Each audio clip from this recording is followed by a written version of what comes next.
Good morning, everyone. Thanks for joining us on Trade Australia again. Today's episode is a really important one, and we've got an amazing lineup of interview guests to share with you today. So it's all about women in trade, and we've got so much to talk about because not only is it a part of the whole growth and reinvigoration, if you like, post-COVID, but we can really take this opportunity, as we have seen around the world, to use it as a restart and a refresh for business, and women in trade is a really important part of that. So our first guest joining us from WA is Pia Turcinov from Women in Tech WA. Thanks so much for joining us, Pia. Good morning. Thanks for having me. Pia, first, before we kick off about WiTWA, can you tell us about your background and how you got involved with WiTWA in the first place?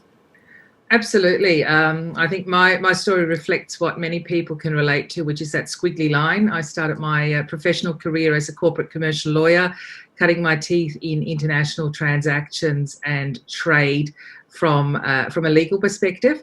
But I think more importantly, I grew up overseas. I spent my childhood in Austria, so that very early on shaped my lens as to international opportunities.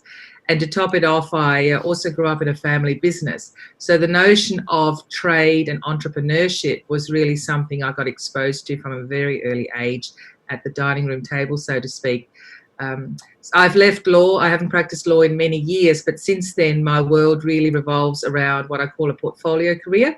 It's about management consulting, innovation and technology, and spending my time starting a number of companies, running companies, but also adding value as a non-executive director on a number of boards. So it really is this ecosystem that collides around technology, innovation and disruption. And that's how I probably ended up with Women in Technology in the first place. Fantastic. No, it's been an amazing journey, and I've come across you obviously many years ago when you were with the Innovation Hub and doing great work there on innovation, and now you've taken it even further with the Women in Tech. So, congratulations on all the things that you've done over there, and it really has made a huge difference to women in business, but also innovation overall in WA. Pia, I know that Women in Tech is about tech, and tech covers a broad number of industry sectors. You've also got a thing called Women in Tech Plus. What's the Plus about? How does that work with WiTWA? Women in Technology has been around for 22 years. So it started off very much as an ICT-focused support network for women that looked around and found they were very much the minority. In many ways, things haven't changed, and yet we have evolved a lot. So technology is no longer just the purview of what I call the programmers and the software coders, but rather the plus denotes the fact that we have members that span from education, from health, from industry, from trade, from logistics, a government, private sector, not-for-profit sector. The plus is there to say technology permeates all aspects of industry, and as a result, it means that anyone that uses and what I say moderates technology is equally welcome with WiTWA as opposed to the innovators and the creators of technology. Yeah, fantastic. I think there's some points that you mentioned there, Pia, that I'd love to expand a little bit further on. So, we look at supply chain now, international trade, logistics, technology, data analytics, even AI. It's a major part of new evolutions in supply chain and doing business globally. So it's something that I'm sure that people are really rapidly trying to embrace. But do you see with WiTWA, there's more and more females who are from this sector, with trade, logistics, supply chain, who are becoming part of the group, or those type of things over there? I think it's a very blended model. I think it's becoming increasingly more difficult to say where a person sits. And I think that's reflected in a lot of people's careers as well. So to answer your question in a roundabout way, yes, but it is a bigger picture. You've got to remember that, the female economy, women control about $43 trillion worth of global consumer spending, and they make 80% of the purchasing decisions worldwide. So I'd be encouraging people listening in to think it beyond the silos of, am I working in logistics? Am I working in trade, or what industry am I in, but rather think more about, well, who's the consumer and who's the end product going to, and in what way do you then need to engage with that person regardless of gender. And we're seeing more and more reports come out which basically say if you have female participation at the executive level of a business and at a decision leadership level, then that actually translates to the bottom line of your profit margin. And I think ultimately that's what business is about. It's about being able to make money.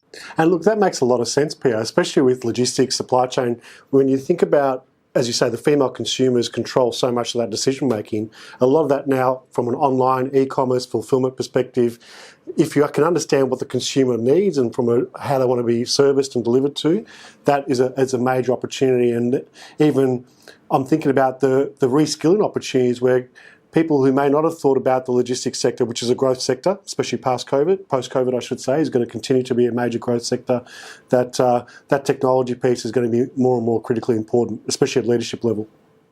You're so right, and I think that's the crux of it all. Technology is actually the underlying platform on which we do trade, whether it is domestically, locally, or internationally. But post-COVID, in this new world that unfortunately we're all living in, I think it'll be supercharged.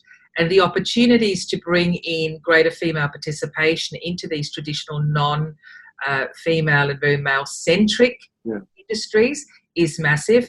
The skill set is different, but the skill set needed for tech is what I call gender neutral. Yeah. The coders, the programmers, the logistic operators, just the fact that we're more comfortable having these conversations remotely is testament to the fact that technology is going to fundamentally shift the way we do business. And we've seen the last 6 months, there's reports saying that we've leapfrogged technology adoption by 10 years. I think that's going to translate to business. Yeah, it is true. And I see it all around us at the moment as well, which is great. One of the things I really enjoyed reading on the website with WiTWA is that you've got the belief, which is if you can see her, you can be her. And I know that you're essentially focused in WA, but as you said, with the platform now that you are not only national but international, do you find opportunities for inspirational female leaders in overseas markets, any of them doing global business that I know with your background, you probably identify them quite quickly? Absolutely. Our membership is about 3,500 now in Western Australia, but just last week we had an online event that attracted 1,200 participants globally. So it's no longer limited to Western Australia. Technology allows us to do that. Role models, absolutely. We very much believe in role modelling each other's behaviour, what's possible, and that idea of, if you can see her, you can be her, as you quite rightly said.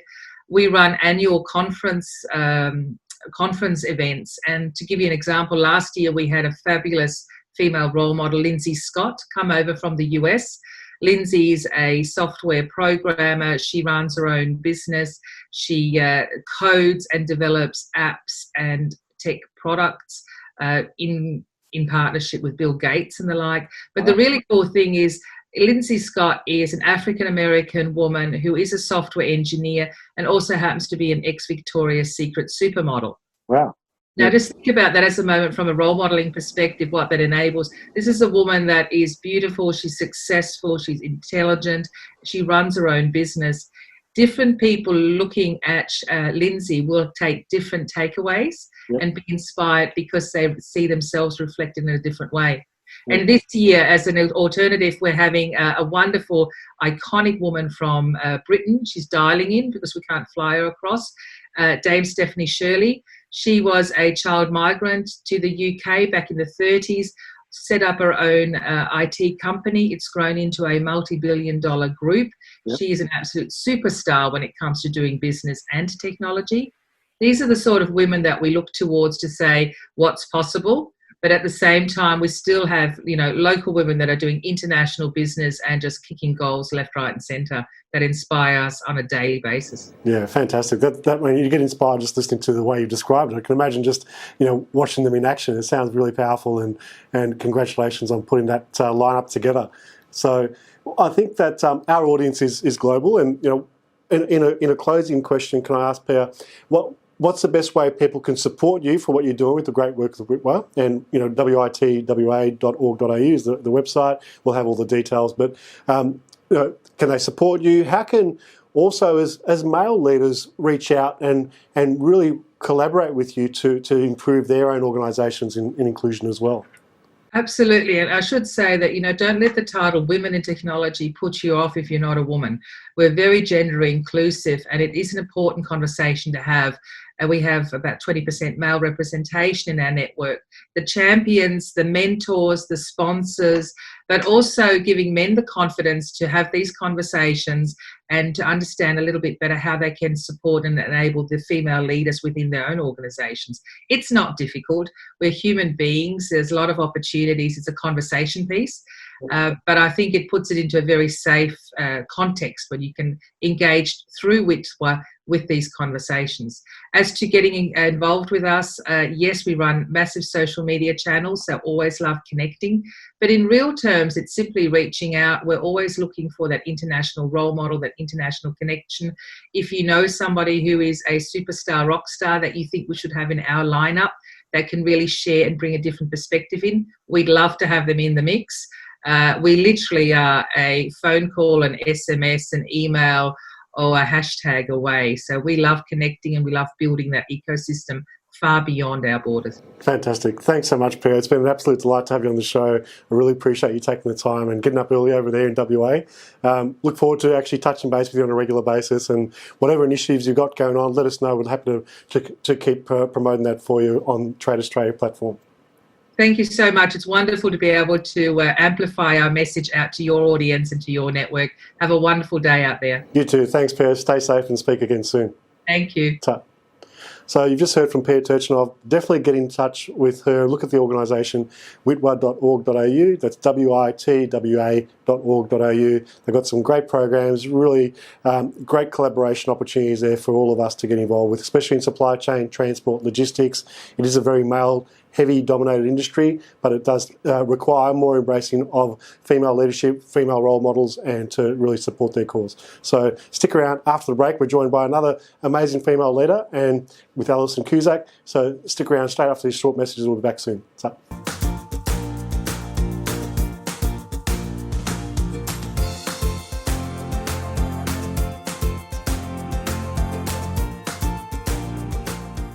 Welcome back, everyone. You're watching Trade Australia. I'm your host, Lawrence Christophels.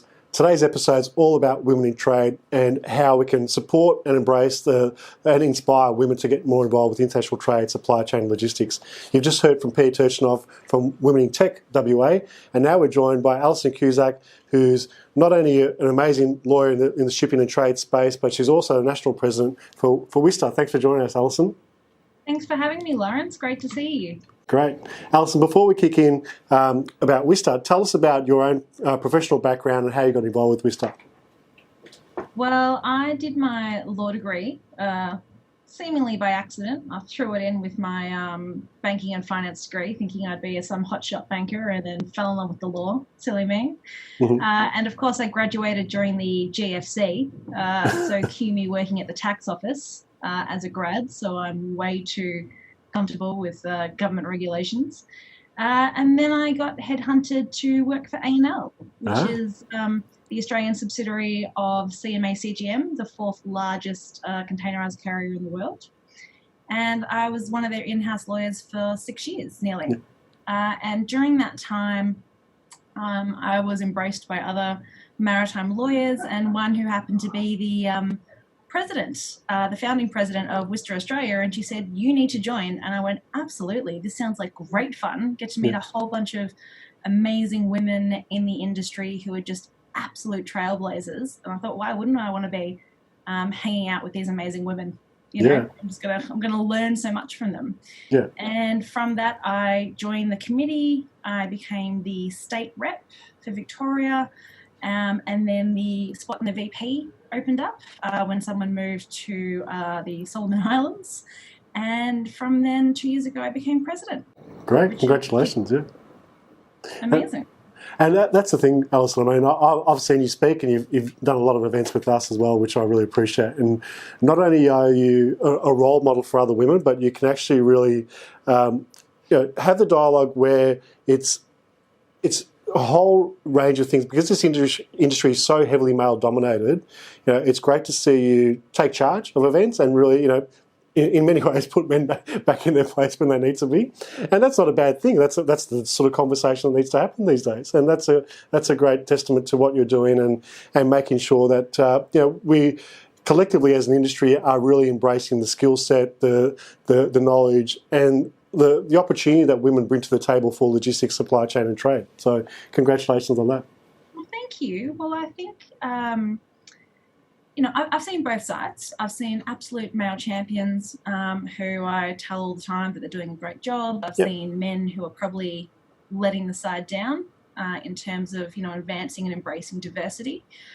What I think has been an amazing monumental leap forward is when the IMO, the International Maritime Organization, granted WISTA internationally consultative status for their organisation, which means internationally WISTA has an actual seat at the table. And this was in July 2018. And since then, it happened right before COVID, which I'm very disappointed about, is that in a sense that we've not been able to implement some of the things, is that the IMO and WISTA have signed an MOU at the start of this year, which is about the IMO realising how much power and influence it has to wield over the industry to embrace diversity and lead from the front. So there's things like creating a speaker list, like a database for female speakers, because a massive issue in this industry is what we call manels, which is male panels. Because, unfortunately, I think it's a matter of, they're going, we'll just get the same people. We'll just get the same people. They're busy and they're trying to organise conferences, and I've organised conferences, and they just go, we'll just get these people again. And they're not, there's no external influence to say, let's go beyond what we've always done. Yeah, it's important. And as you say, I think that you've got to give the voice and the awareness to that there are amazing female speakers out there to contribute to these conversations and events and dialogues that are happening not just in Australia but around the world. And you sort of preempted one of my questions, Alison, was that WISTA is much more than just an Australian organisation. I know you're doing a great job here with your team, but just give us a bit of an insight as to how big WISTA is globally. So WISTA is actually quite massive. So we've been, WISTA has been operating since around 1974. A couple of ladies got together to have a Christmas dinner at a pub in England and said, you know what, we should do this more. And since then, WISTA is actually in 51 different countries with over 3,000 members globally. And behind the scenes, we have an amazing database where I can actually look up my fellow members across the world, and I can actually say, I want to find someone in this organisation in this country, or who has this kind of operational or technical experience in this country or this industry or this company, and I can reach out to them. I've had women from other countries reach out to me as president to say, hey, Alison, our company's looking to do this and this in Australia. Can you help? Or do you know someone? And within 24 hours, I can connect them to who they need to be connected to, which is just phenomenal. And another really innovative thing that I think WISTA Internationally are doing is they have their own Instagram. So WISTA International, so WISTA Australia has their own Instagram to connect us nationally, especially now during COVID. But WISTA Internationally has an international Instagram page, and each week a different member from the membership, over 3,000 women, takes over for a week and shows a day in the life of. Cool. And I'll actually be taking over next week, which I think will be, because I know we're recording not live, so it will have already happened, but But I'll be taking over the international Instagram for a week, which will be really exciting. Sounds like fun. Yeah, we'll have to follow you up on that in another future episode to see how it went. But no, that'll be great fun. I can imagine a day in the life of Alison. Might need a couple of sequels. So we'll see. So many interviews. Now, I have to ask you, because we've got you on the show, with your other hat with Cusack Co. Tell us about, so many companies are really challenged with the COVID pandemic, and they're trying to restructure their contracts as service providers, and they've exposed themselves, or they've realised they've been exposed in many ways without even knowing to more business risk. Tell us a little bit more about Cusack Co. and how you guys can help shippers around Australia with that type of de-risking, if you like, of their business. That's a great way to put it, de-risking. So over 2 years ago, I can't believe it's been over 2 years, I set up my own law firm, Cusack Co, and I switched sides. So I was carrier and now I'm cargo interest. So bringing all those great secrets and behind the curtain knowledge across to the shippers, which they love.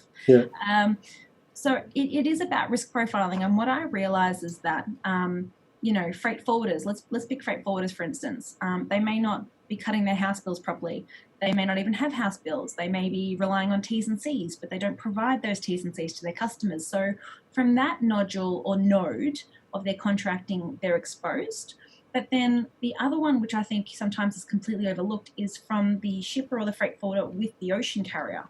Mm-hmm. Now, you might just have your standard bill rating T's and C's, but I don't know many shippers or freight forwarders who have actually read them. Yeah. Or understand them, or understand the conventions such as the Hague-Visby rules or US COGSA, the Carriage of Goods by Sea Act. And what I really try to do is say, hey, firstly, let's look at your risk. Let's look at the risk you're currently operating under. And I actually just launched a new product called Chart Your Risk. Oh, cool. Which is designed to do exactly that. So we've got two different options. Mm-hmm. One is for if you only operate off the standard bill rating T's and C's with the carrier. I can actually look at some of your past bills, your commodity types, customer names, look at how you're labeling things on the front of the bill to really give you an understanding of what you're doing, your risk exposure, and what you can do internally to really de-risk, essentially. And then the more premium model is if you have a negotiated contract with the ocean carrier, but you still have no idea what that means in reality. So if you have the APL England, right, and your boxes fall off and they're 3 kilometres deep in the ocean. Well, which we have seen recently too, what happens, right? What does your contract say? In reality, what does it say? And my experience in my old job was start to finish. So I'd negotiate all the contracts, but I'd also look at all the claims at the back end. So I could actually see how those multitude of incidences, work with the front end contract. So I could say, hey, well, if you ran it in overweight, if it came in as a hot load, if it was misdeclared, if it was overweight, if it had to be short shipped, if it had to be rolled, if it got stack collapse, if it got DAF held, if, with our stink bug season, I can actually give them a practical cheat sheet. Yeah. What does my contract mean for my business? So that's the first step. You've got to know your risks. And I think that everyone gets risk, legal, law, contracts. It won't happen to me. But the YM efficiency happened May 2018. APL England, May 2020. Yeah. That's right. It's more frequent than people realise, and unfortunately it happens not just in Australia but all around the world. And if they're sending cargo anywhere or bringing it in from anywhere, they are heavily exposed. And as you say, no one that I know is actually, probably apart from you really, who's read those T's and C's. It's a bit of a sad statement, but The other thing that I am working on is that I was fortunate enough to be awarded a City of Melbourne rapid response grant, or COVID-19 grant. And I'm actually putting together an online course at October 31. Great. We're launching October 31, and it's an online course, and it's a shipping 101. Love it. Great. It's going to be about 4 to 6 weeks, and you're going to get a kind of more overview of and fill in some gaps. Yep. Fantastic. Look, that's, we'll definitely get you back on before then, and we can, spook the dates and how to get involved. But there's 2 websites that we need to talk about before we let you go. So definitely what you've just discussed with your expertise, cusackco.com.au and WISTAinternational.com, and then look for the Australia tab. It's a bit of a long one. And definitely check out WISTA on Instagram and Facebook. We're very active, and we have a webinar. We're doing monthly webinars with COVID, so for WISTA. Fantastic. Well, congratulations on all the stuff you're doing with WISTA and with Cusack Co. You are really making a difference to helping shippers and also to inspire other female leaders and more active participation as well from younger females to get into the industry. So congratulations, Alison, on everything you're doing. As I said before, obviously we'll want to try and get you on the show on a more regular basis as well. So thanks very much. Stay safe, and I look forward to chatting with you again very soon. Thanks for having me, Lawrence. Thanks, Alison. So I've just heard from Alison Cusack there, the National President of WISTA, but also an amazing lawyer who can de-risk your business if you're a shipper here in Australia. So check it out, cusackco.com.au. We'll be coming back after this break with Sophie Krantz. We'll be able to talk to you about some more discussions and opportunities for women in trade, logistics and global business. We'll see you soon. Cheers. Now is the time to reduce costs and get better service from your logistics partners. We go to market for you, We do all the work, you make all the decisions. First, we review your requirements, customized to your business. Then, we design your tender documents, RFQ and submission templates. Next, we put it out to market, to suitable service providers only. We analyse and score the submissions using a weighted scorecard. We shortlist the best candidates specifically matched to your needs. We invite presentations from the candidates. They compete for your business. You select and enjoy the benefits, including KPIs and SLAs. We offer fixed price programs starting from as little as $5,000. When did you last compare your service providers? Contact us today at the Australian Trade and Logistics Corporation.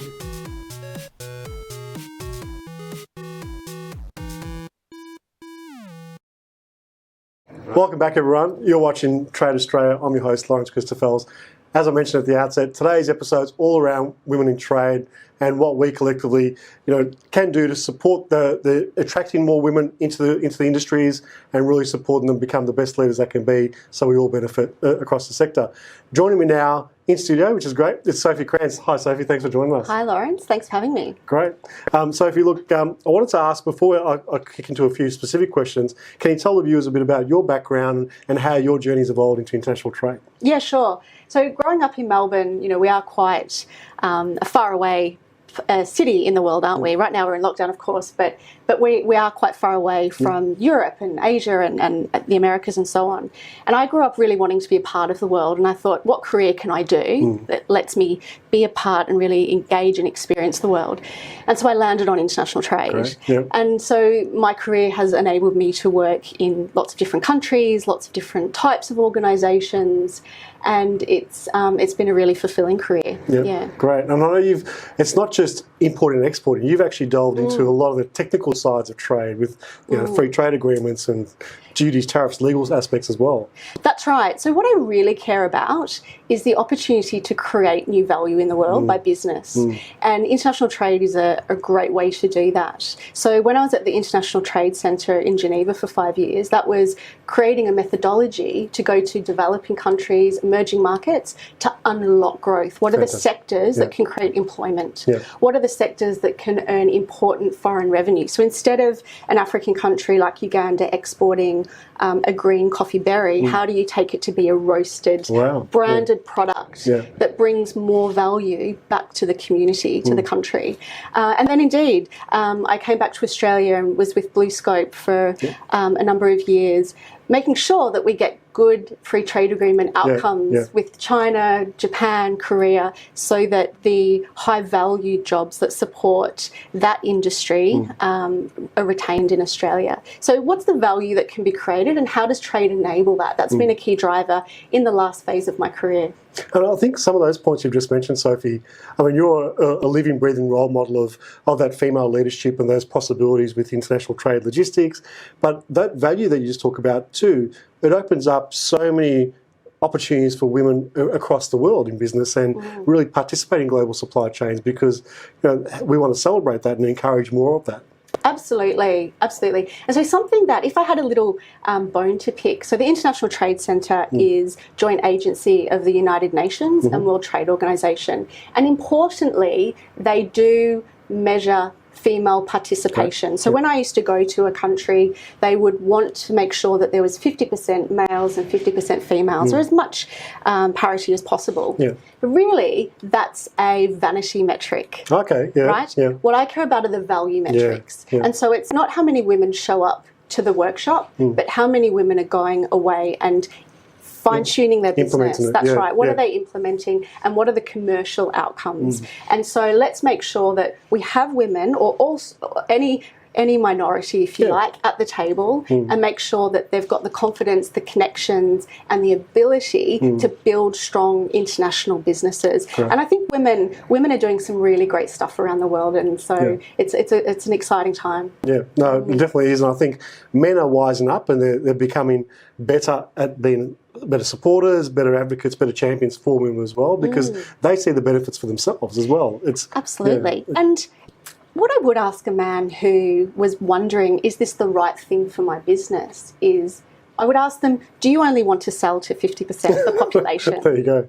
Yeah, it was interesting because we had Pia on the show earlier from WA, and the consumer or the buying decisions are still predominantly female buying decisions. There you go. So you need to be able to understand your demographic and your customer.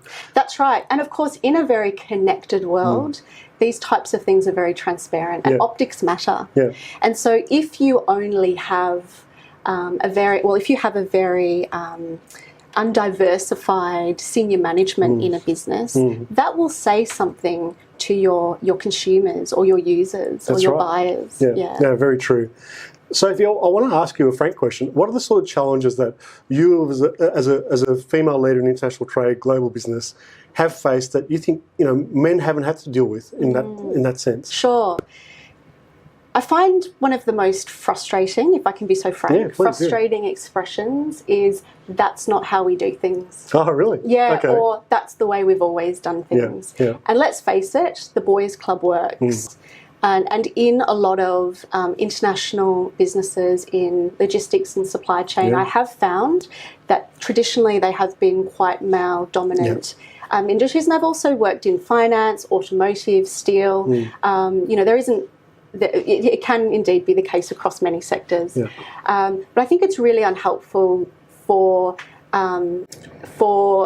us to look at the world as it always has worked, because it's not helpful for females. It's not helpful for people from minority backgrounds. And again, I would say for a country like Australia, Harvard has ranked us in their Harvard Growth Labs Index ranking. We're rated number 87 in terms of export complexity and diversity. Yeah, wow. We're number 87. It's an Olympic year. If we were in Tokyo for the Olympics, we'd want to be in the top 10 in terms of medals. So we can be really competitive and look at what does it require to really be best in the world. But when it can come to supporting diversity in the workplace, we haven't been as progressive.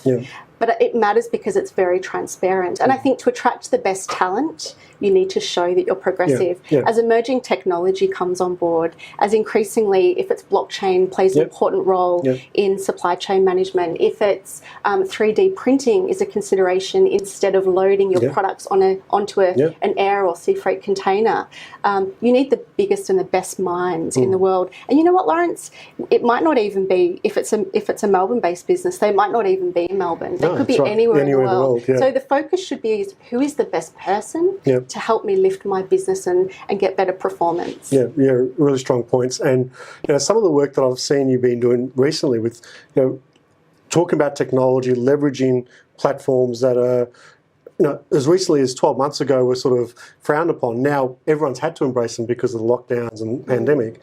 You are literally leading the way by example of how you can embrace global platforms and using that to educate and empower everyone, not just females, but everyone across the world supply chain. So what are the type of things that you've got coming up over the next 6 to 12 months yourself? Sure.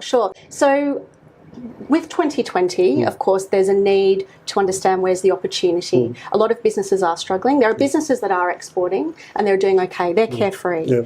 But we've got some that are cautious. They're the ones that see opportunity, but they don't want to invest in resources. So there's a perception that international growth is high cost and high risk. So I'm working with a range of different companies and business support organisations on how do we manage that risk and that complexity, because it's very possible using the tools that we can. There are great examples, Lawrence, of companies that have reached out to LinkedIn connections There's a company in Melbourne that builds or produces mining equipment. Okay. One LinkedIn request has resulted in exports to the Middle East. There you go. Yeah. So it's who do you know? Who are you? How are you building relationships? And what opportunities are you identifying and following up on? And there are a lot of ways to do that. So it's looking at what's the short-term way to diversify your products, your services. What markets or consumers or users are you potentially, what needs are you meeting and opportunities are you seizing? And also what channels what channels are you embracing at this time? So what can we do in 2020? And then importantly, 2021, we don't know what it's going to look like, but we know that business needs to start picking up. And there will be growth in Asia. The IMF has predicted a strong rebound in China, in India, in Indonesia. Great opportunities for Australia. We have strong ties in those countries, with those countries, large expat communities here in Australia. So really looking at how do we capitalise on those opportunities and get some good commercial results. And how to prepare for that. I mean, that's where experts such as yourself who can work with clients now to really gear them up and position them so they can take advantage of those opportunities as people start to emerge post-COVID is really important. Absolutely. And really the emphasis is on low cost and low risk. There doesn't have to be a lot of investment. You can start a business or you can implement new processes in a business using online tools that are free or extremely low cost. You can experiment. You can hire a freelancer. If India is a market potentially of interest to you, why not find someone in India, go onto a website like Upwork, find someone and let them advise you on the market potential, how to get into that market. It's so... We're living in an era of disruption, perhaps, but I'd like to think of it as an era for experimentation. Great points. It's been an absolute pleasure to have you on the show, Sophie, and there's so much more we need to talk to you about, so we need to get you back on to discuss a whole range of topics, things that we won't get into today, but because we're running out of time. But can I ask for a final closing point?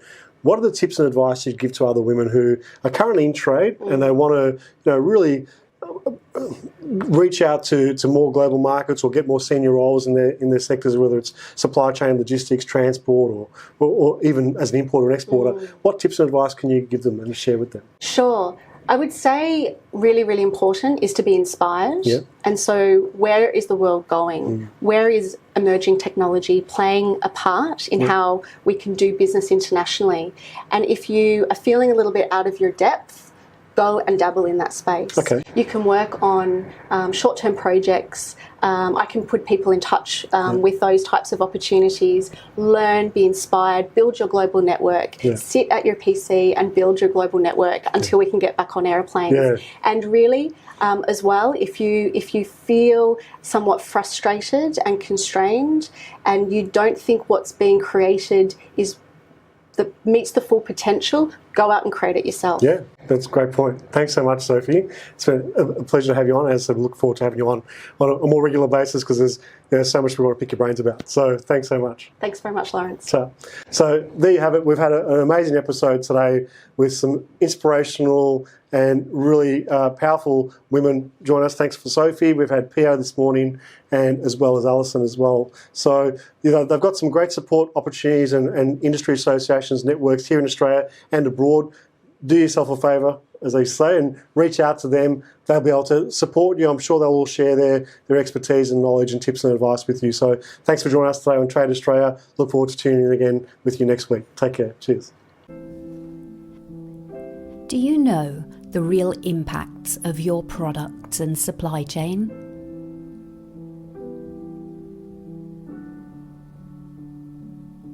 What about the living and working conditions of the people who make your goods?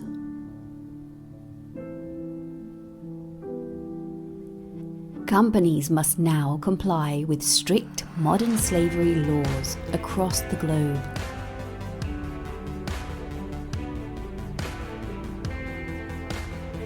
Consumers too are holding brands accountable for their social and environmental impacts.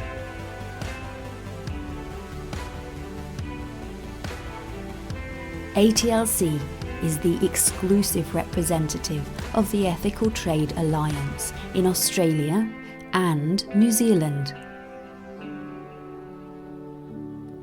we can help you take control of your supply chain, modern slavery auditing, sustainable procurement accreditation, sustainable freight and logistics programs.